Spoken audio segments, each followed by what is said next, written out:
এখানে দেখেন এই একজনে লিখেছে, প্রতিবাদী গজল তোর, বাকিটা আর বলতে পারতেছি না, মুখে আসতেছে না, আপনারা একটু পড়ে নেন। এই দেশে শাকিব খান অর্ধুলাঙ্গ মেয়েদেরকে নিয়ে নাচানাচি করে, সেখানে কিন্তু গালি দেওয়ার মতন কেউ নাই, বরং সবাই বাহবা দেয়।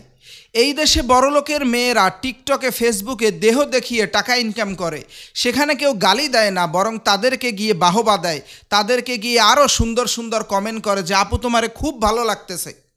কিন্তু গালি দেয় কাদেরকে জানেন? যারা সঠিক কথা বলে, যারা ইউটিউবে ফেসবুকে সত্য প্রকাশ করে, তাদেরকেই হচ্ছে মানুষ কমেন্ট সেকশনে গালি দেয়।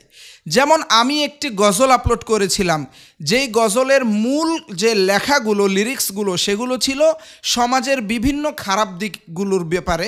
যেমন চাঁদা, বর্তমান সময়ে আমরা দেখতে পাই বিভিন্ন মানুষের কাছ থেকে চাঁদা কালেকশন করা হয়, মানুষকে জোর জুলুম করা হয়, গালিগালাজ মারধর করা হয়। এর বিরুদ্ধে আমি একটি গজল করেছিলাম, সেখানে অনেক মানুষ এসে আমাকে গালিগালাজ করেছে। কিভাবে গালিগালাজ করেছে আমি আপনারা থাম্বনেইলে দেখেছেন।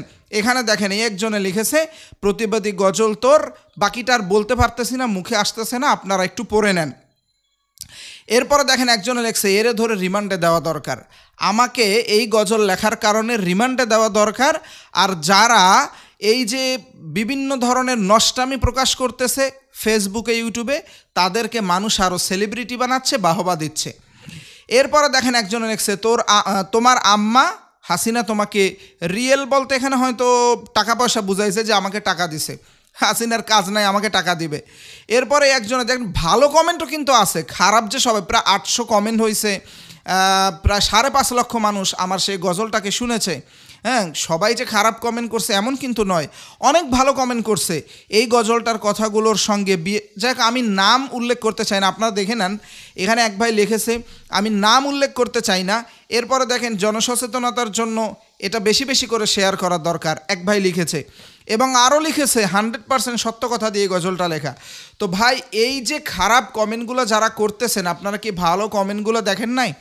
তারা যে এই এত সুন্দর সুন্দর কমেন্টগুলো করেছে, এটা তো তাদের সত্য বলে মনে হয়েছে, এজন্যই করেছে।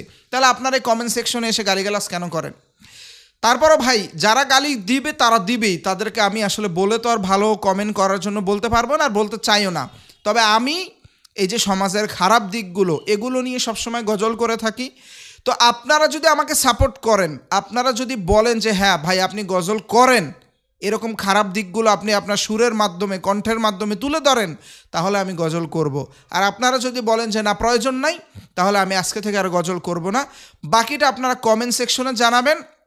এবং আমার এই ভিডিওতে বা আমার এই কথাগুলো শুনে আপনাদের কি মনে হলো সেটা অবশ্যই আপনারা কমেন্ট বক্সে জানাবেন। এবং পরবর্তীতে আমি কি করব সেটাও আপনারা আপনাদের মতামত জানাবেন। সবাই ভালো থাকুন। আসসালামু আলাইকুম ওয়া রাহমাতুল্লাহি ওয়া বারাকাতুহু।